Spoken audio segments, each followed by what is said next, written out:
আপামর ভারতবাসীর মনে বহু বছর ধরে একটা প্রশ্ন দানা বেঁধে আছে। সেটা কি? সেটা হচ্ছে মহাপ্রভু শ্রী চৈতন্যদেব তিনি মারা গেলেন কি করে। কেউ বলে তিনি পুরীর মন্দিরে জগন্নাথ দেবের বিগ্রহের সঙ্গে বিলীন হয়ে গেছিলেন, আবার কেউ বলে তিনি পুরীর সমুদ্রের সঙ্গে বিলীন হয়ে গেছিলেন, আবার অনেকে এটাও বলে যে তাকে পুরীর মন্দিরের ভেতরেই গুম খুন করা হয়েছিল, মানে তার হত্যা করা হয়েছিল। সত্যিটা কি?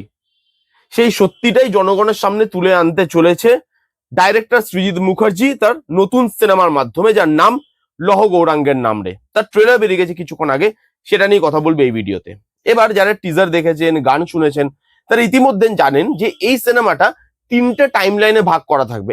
একদম পুরোনো টাইম লাইন, মানে শ্রী চৈতন্যদেবের টাইম লাইন, সেই সময়টা দেখানো হবে। তারপরে আরেকটু এগিয়ে আসবে, নটি বিনোদিনী শ্রী চৈতন্যদেব হয়ে পারফর্ম করছেন স্টেজে, থিয়েটারে, সেই টাইম লাইনটা দেখানো হবে। এবং প্রেজেন্ট টাইম লাইন দেখানো হবে, যেখানে ঈশাদি একটা সিনেমা বানাচ্ছেন শ্রী চৈতন্যদেবের ওপরে।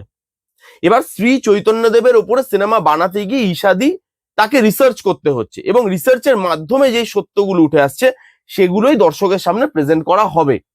এটা নিয়েই গল্প। এটা আপনারা অলরেডি টিজার দেখে, ট্রেলার দেখে ইতিমধ্যে আপনাদের কাছে পরিষ্কার হয়ে গেছে।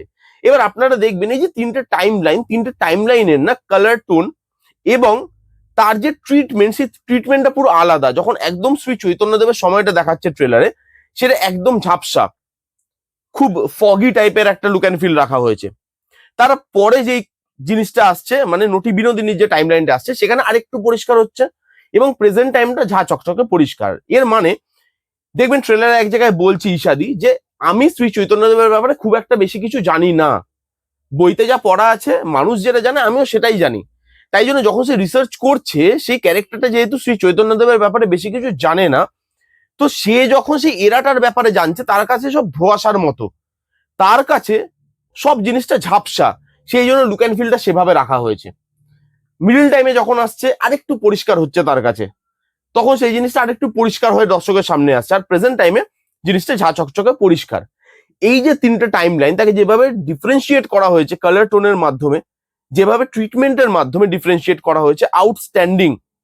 সৃজিত মুখার্জি এরকম ধরনের সিনেমার আগেও বানিয়ে এসছে। গুমনামির মতো সিনেমাতে আমরা তাকে দেখেছি যে কিভাবে তিনি আরেকটা সত্য মানুষের সামনে এনেছিলেন। মানে তিনি কিছু ডিসাইড করে দেননি, তিনি জাস্ট বলেছিলেন যে ভাই এগুলো এগুলো এগুলো আমার তরফ থেকে আমি দিলাম, এবার দর্শক বিচার করুক যে কোনটা সত্যি কোনটা মিথ্যে। নেতাজি সুভাষচন্দ্র বসু, তার যে মৃত্যু বা তার যে অন্তর্ধান রহস্য, সেটা নিয়ে ওই সিনেমাটা ছিল। তো সেখানে তিনি যে দিয়েছিলেন আমাদেরকে ডিটেলস গুলো বা ডেটা গুলো, সেগুলো দিয়ে দর্শককে তিনি বিচার করতে বলেছিলেন।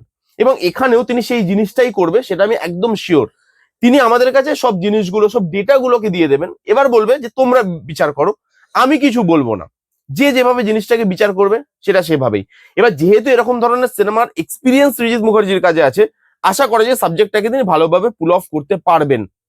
এখানে মিউজিকের কাজ অসাধারণ। যেভাবে প্রত্যেকটা এরাতে বিজিএমটা চেঞ্জ হচ্ছে, সেটা ভালো লাগে দেখতে। শ্রী চৈতন্যদেবের এরাটা যখন দেখাচ্ছে, সেখানে যেভাবে বিজিএম করা হয়েছে, নটি বিনোদিনীর এরাটা যখন দেখাচ্ছে, থিয়েটারে যেরকম মিউজিক হতো সেই মিউজিকের ব্যবহার, প্রেজেন্ট টাইমে মডার্ন মিউজিকের ব্যবহার, সেই জিনিসগুলো, সেই ডিফারেন্সিয়েটটা আপনি বিজিএম এ করতে পারবেন। যে হ্যাঁ, লুক অ্যান্ড ফিলের মাধ্যমে ডিফারেন্সিয়েট তো আমি করতে পারছি, সাউন্ডের মাধ্যমে বা বিজিএম এর মাধ্যমে আমি জিনিসটাকে ডিফারেন্সিয়েট করতে পারছি।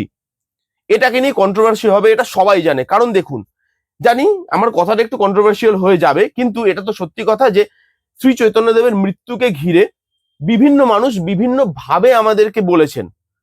কেউ বলেছেন যে তিনি মিলিয়ে গেছেন সমুদ্রে, কেউ বলেছেন জগন্নাথ বিগ্রহের সঙ্গে মিলিয়ে গেছেন, কেউ বলেছেন তাকে হত্যা করা হয়েছে। এবার অডিয়েন্সও ধোঁয়াশার মধ্যে আছে, ফিল্ম মেকার ঈশাদি সেই সিনেমাটা বানাচ্ছে, সেও ধোঁয়াশার মধ্যে আছে। এবং সৃজিত মুখার্জি যে এই সিনেমাটা বানাচ্ছে, তিনি ট্রেলারটার মধ্যে দিয়ে বুঝিয়ে দিয়েছেন, বা সিনেমাটার মধ্যে দিয়েও তিনি বোঝাবেন যে তিনিও ধোঁয়াশার মধ্যেই আছেন, তিনিও সত্যিটাকে খুঁজতেই চাইছেন দর্শকের মতো।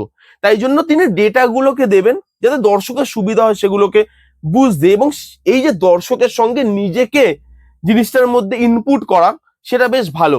যে দর্শক আপনারা যেরকম কনফিউজড, আপনারা যেরকম সবকিছু শুনেছেন, কোনোটাই আমরা শিওর ভাবে জানি না যে কি হয়েছিল অ্যাকচুয়ালি, সেরকমই ঈশাদির ক্যারেক্টারটা সেও জানে না, এবং সৃজিত মুখার্জি সিনেমাটা বানাচ্ছে তার পক্ষেও এটা জানা সম্ভব নয়।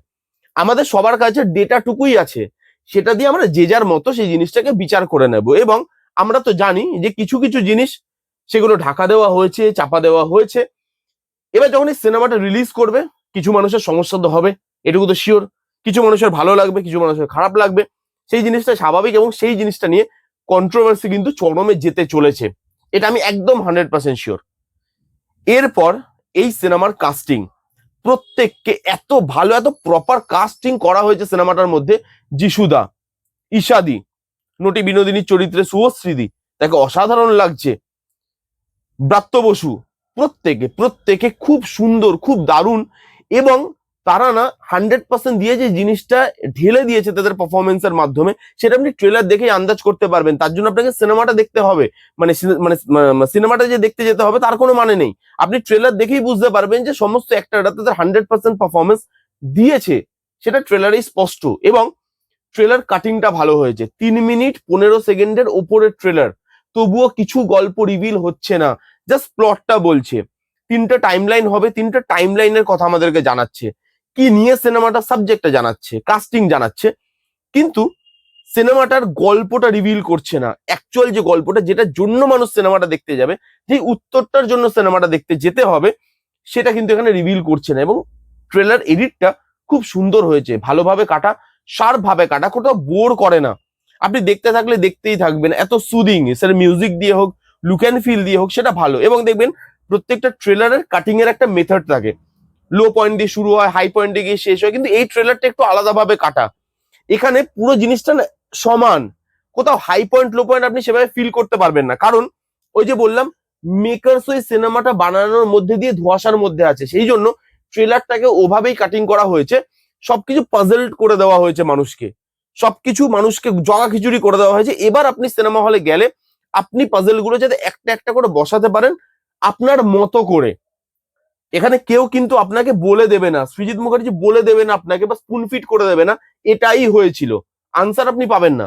পাজেল গুলো আপনাকে দিতে থাকবে, আপনি নেবেন, আপনি জড়ো করবেন, এবং আপনি আপনার মতো করে একটা আনসার বার করবেন। এবং ট্রেলারটাকে যেভাবে কাটা হয়েছে, যেভাবে শার্প এডিট করা হয়েছে, colour tone, look and feel, BGM, music, পারফর্মারদের পারফরমেন্স, প্রত্যেকটা জিনিস খুব সুন্দর, আমার ভালো লেগেছে ট্রেলারটা। এবং ট্রেলারটা গুজবাম মোমেন্ট দেয়, হাইপ ক্রিয়েট করতে পারে। সিনেমাটা বড় সিনেমা, ভালো সিনেমা হবে এটাই আশা রাখছে বাঙালি দর্শক। দেখা যাক সিনেমাটা কেমন হয়, সৃজিত মুখার্জি কামব্যাক করতে পারে কিনা আরেকটা ভালো কন্টেন্ট দিয়ে, সেটা সময় বলবে। আপাতত ট্রেলারটা বেশ ভালো।